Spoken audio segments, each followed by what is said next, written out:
siamo nell'altra località, Setta Anzo.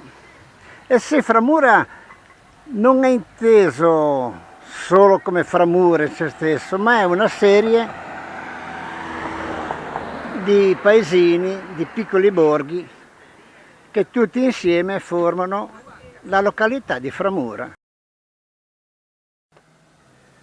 Allora, entrati nel paese, si percorre un centinaio di metri, poi sulla destra, vedete, c'è la scalinata con la freccia blu che indica la strada da seguire per andare verso Framura.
arrivati a questo punto della passeggiata, a destra si prosegue per arrivare giù a Framura e da questa parte sulla sinistra c'è una passeggiata sul mare. Andiamo a vederne un pezzo.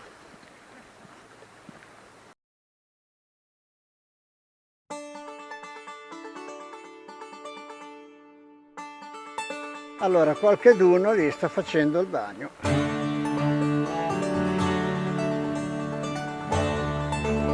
Ricordo che siamo al 31 ottobre.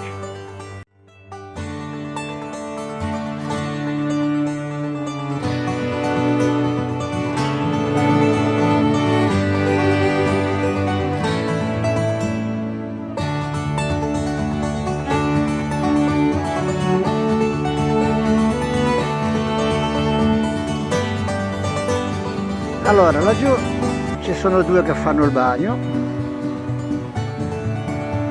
là ce ne sono altri due sulla scogliera che hanno dovuto fare il bagno per arrivarci.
Chissà se quelle persone che sono in acqua staranno pensando che tra un po' devono comprare i regali di Natale.